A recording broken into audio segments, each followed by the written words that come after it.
Faly tafaraka aminao indray ato anatin'izao fotoana ny fampahalalam-baovao izao manolotra ny araba-toko kilasy toko vavy ary manasanao ampanajana ary hanaraka ny fampahalalam-baovao hatramin'ny farany. Ny vaovao mahakasika ny valana retina Covid-19 no anomboantsika izany izay tsy mitsaha mitombo ny totanisa vaovao mba ity valana retina Covid-19 ity arantsika indray ny tarehimarika ho an'ny androany. Antotanisa voaray ny 10 Mei momba ny fivoaran'ny coronavirus eto Madagasikara. Tranga vaovao 220 sitrana 720 ka ny 715 tamin'izay sitrana tamin'ny traitement nampiasa CVO, ny 515 teto Analamanga, 4 tany Menabe, ny Namuniainy 10, ny isan'ny fitiliana vita 227. Amin'izao fotoana mbola misy olona 7,740 manaraka fitsaboana ary ny 777 ao anatin'ny forma grave. Raha tambatra ny antotanisa voaray nanomboka ny 13 martsa 2020 hatramin'ny 10 Mei 2020 dia mitsinjara tahaka izao. Ny fitambaran'ny tranga 7,773 alina. Ny isan'ireo sitrana 3,773 alina, izany hoe 7,750 isanjato no tapasitranana. 5,700 kosa ny fitambaran'ny efa Namuniainy, izany hoe 2,220 isanjato ny tapafatesana. Ny isan'ny fitiliana vita 7,970 alina sy iray hetsy. Raha tsinjaraina isapatra kosa ny tranga vaovao ny 10 Mei 2020 dia toy izao: Analamanga 720 ny tranga vaovao, 7,900 ny sitrana, 2 ny Namuniainy. Atsinanana 2 ny tranga vaovao, 3 ny sitrana. Diana 9 ny tranga vaovao, 2 ny sitrana. Aloatra Mangoro 7 ny tranga vaovao, Matsiatra Ambony 10, Vakinakaratra 4 ny tranga vaovao, Sava 1 ny tranga vaovao. Atsimo Andrefana 20 ny tranga vaovao, 40 ny sitrana, 1 ny Namuniainy. Vatovavy Vinany 40 ny tranga vaovao, Menabe 4 ny sitrana, 2 ny Namuniainy. Bongolava 12 ny tranga vaovao, 10 ny sitrana. Analanjirofo 13 ny sitrana. Anosy 12 ny tranga vaovao, 10 ny sitrana. Iorombe 1 ny tranga vaovao, 4 ny sitrana. Itasy 2 ny tranga vaovao. Betsiboka 2 ny tranga vaovao, 12 ny sitrana. Androy 4 ny sitrana. Raha tsahivina zany ny tranga vaovao ny 10 Mei 2020 dia toy izao: tranga vaovao 220 ny sitrana, 7,700 ny Namuniainy 10, ny isan'ny fitiliana vita kosa 2,700. Lavomavao mahakasika ny fitaterana amin'ny zotra an-dalamby indray. Mamelona ny zotra an-dalamby FCE izay nikatso nandritra ny fotoana maromaro ny fahatongavan'ilay lohamasina sy vagon eto Fianarantsoa raha nabara ny filoham-pirenena izay nitokana sy nanolotra izany teto Fianarantsoa Omaly. Natolotra sy notokana ny filoham-pirenena Omaly ireo lohamasina miisa 3 sy vagon hamelomana ny fitaterana an-dalamby izay mampitohy ny Fianarantsoa sy ny faritra Atsinanana FCE. Ampiroborobo ny fizahantany sy ny toe-karena aty amin'ny faritra ny fisian'izao fitaovana izao hoy ny filoham-pirenena. Fampanantenana nataony tamin'ny vahoaka ny faritra Mahatsatra Ambony sy Vatovavy Vinany raha teo ny hamelomana indray ity zotra an-dalamby ity. Volana vitsy tao anatin'ny nalan'ny tenako filoham-pirenena dia anisan'ny fangatahany amponina teto Fianarantsoa izay hoe eto amin'ny Mahatsiatra Ambony sy mifangatahany olona avy any Manakara koa zany avy any Vatovavy Vinany ny hoe ny tena mampiren'izy ireo na hitaterana ny vokatra na hitaterana ny olona dia mba mila velomina ny fitaterana an-dalamby na ny FCE zany. Ka tonga eto amin'ny toerana ity tsika androany manolotra n'ireo lokomotiva anankitelo sy ny vagon ihany koa. Santatra mbavarana any reo fa mbola misy vagon hafa ho avy tsy ho ela ihany koa izay anatevina an'izao fanomezana sy fanolorana ataontsika eto androany zao. Kitro ifarany toe-karena tokoa mantsy sy ny fizahatany amin'ity faritra anankiroa ity ny afampirobombola ny fitaterana ny olona sy ny entana toy izao. Noho izany dia maro ireo tanàna tsy tonga ny fiara nefa nalovany fiaran-dalamby ka zava-dehibe noho izany ny fametrahana an'izao vodidrafitrasa ho ataontsika izao. Pejiny sosialy kosa indray nanokatra ny fizarana ilay fanampiana amin'ny ankonana miarina tetika asan'ny fitondram-panjakana tanotanin'ny fida ny filoham-pirenena Andry Rajoelina nandritra ny fandalovany teto Fianarantsoa. 80 miliara ariary ny vola natokany fanjakana anampiana ny distrika rehetra manerana ny Madagasikara amin'izao valanaretina Covid-19 izao. Vanim-potoana ilana fifampitsinjovana izao, hoy ny filoham-pirenena Andry Rajoelina, ka izany no antony nanaovana ny tetikasa ny fitondram-panjakana miara-miasa amin'ny FID dia ny ankonana miarina ho an'ireo fianakaviana tena sahirana. Mahazo tombotsoa amin'izany ny distrikan'ny Fianarantsoa sy Lalangina. Fantatray fa sahirana ianareo, tsapanay fa betsaka aminareo no mba mila izay atosika mba hoentina miarika ny fiainana andavanandro iray.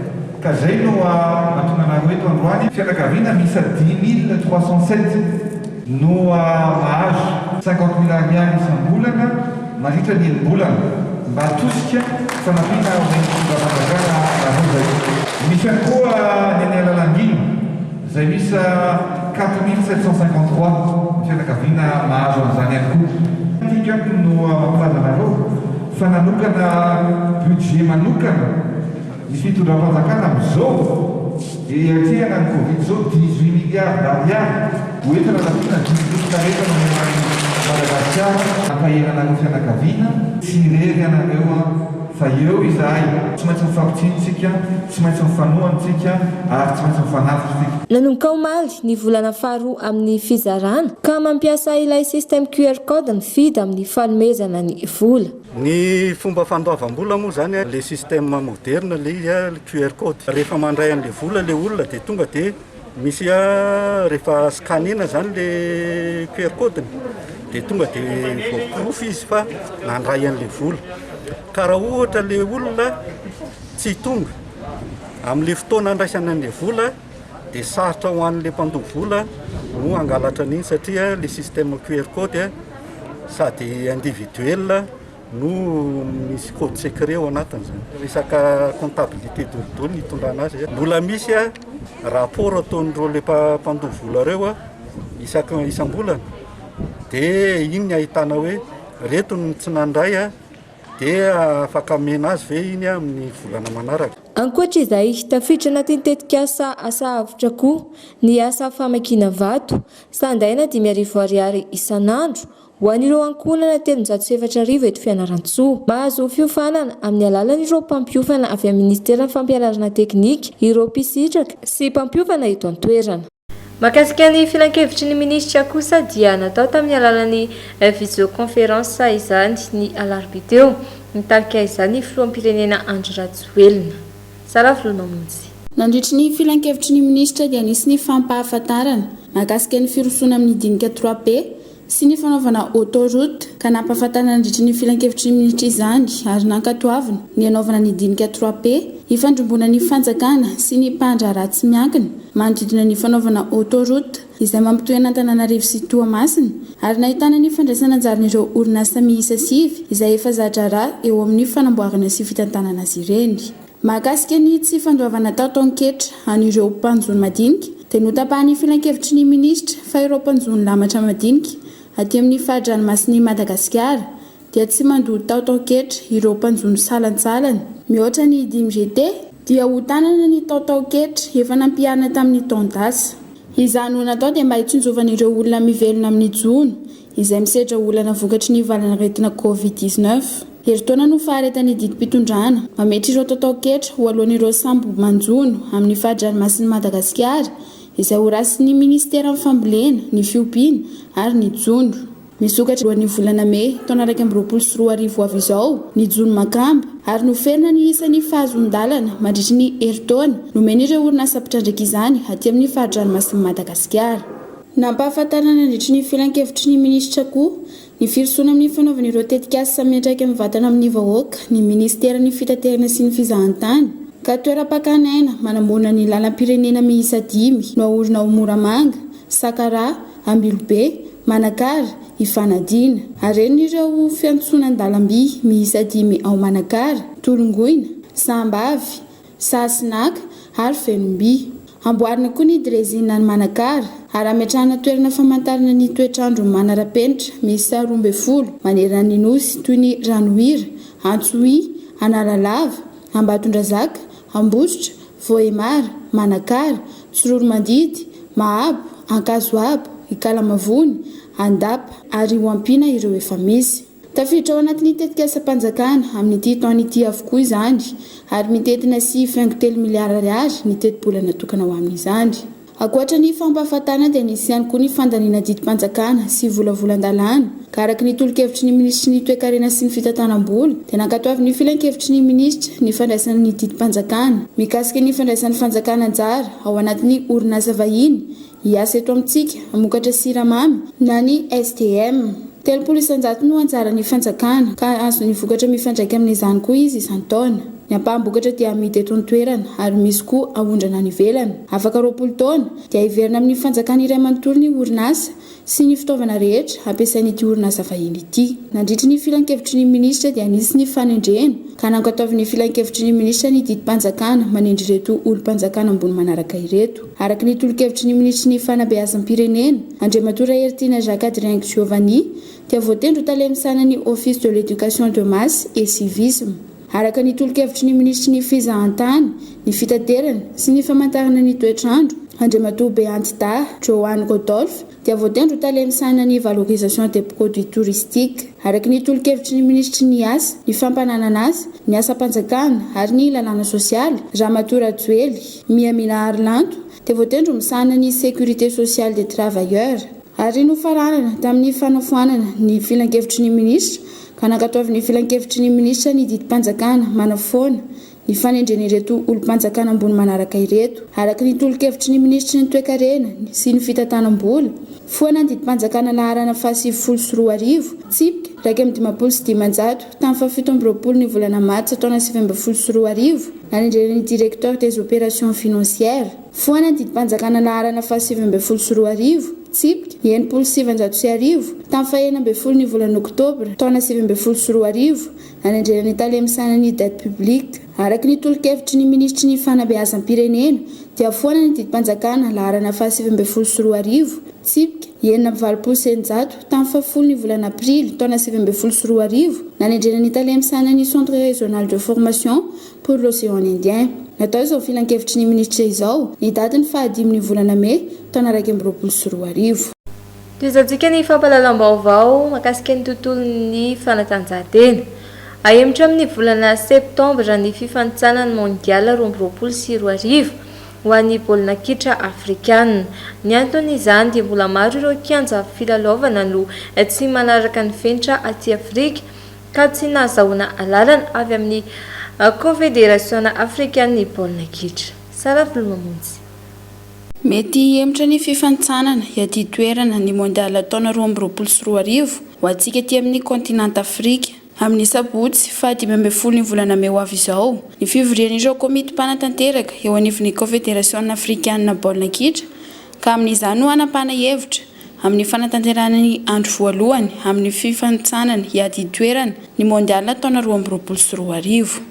Raha ny fantatra dia mieritreritra ny anemitra ny lalao amin'ny volana Septambra io ireo tompona andraikitra eo anivon'ny Confédération africaine baolina kitra antony noho ny tsy fananan'ireo firenena miisa 12 amin'ireo mpikambana 450 ao amin'ny Confédération africaine baolina kitra kianja manaraka ny rafitra iraisam-pirenena ka tsy nahazoana fankatoavana. Tafiditra ao anatin'izany Sénégal, Libéria, Burkina Faso, Mali sy ireo maro hafa. Tsy aivina fa efa nahazo fankatoavana ny kianjantsika eto Madagasikara dia ny kianja Barea Mahamasina sy ny stadium Barika Dimy Toamasina izany.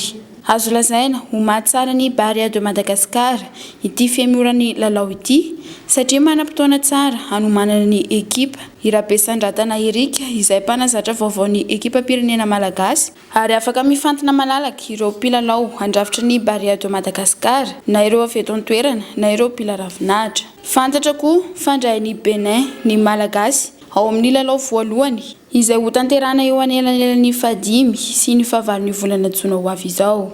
Eo amin'ny maresaka iraisam-pirenena kosa mpanao gazety frantsay iray no fantatra fa nalain'ireo mpampiorory jihadista ankeriny atao Mali. Nisy ny orinantsary mirakitra ny fitarainan'ity mpanao gazety ity mba ahafahany mahazo famitsorana.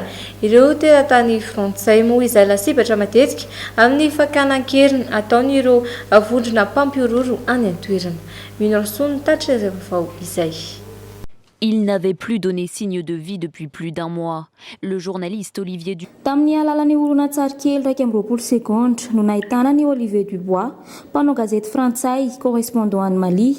Nilaza fa nalain'ireo jihadista ankeriny ny tenany ary nangataka ny fianakaviany sy ny fanjakana frantsay mba hanao izay rehetra azo atao hanafahana azy. Efa iray volana izay no nitanan'ireo jihadista azy satria nanomboka ny 9 aprily no tsy hita popoka ity mpanao gazety frantsay ity. Ny oktobra 24 no nahitana frantsay farany nalain'ireo jihadista ankeriny tany Mali ary miverina indray izany amin'izao fotoana. Ireo frantsay izay lasibatra ny fankanan-keriny ataon'ireo jihadista mpampiororatrany tao Mali nanomboka ny taona 2012.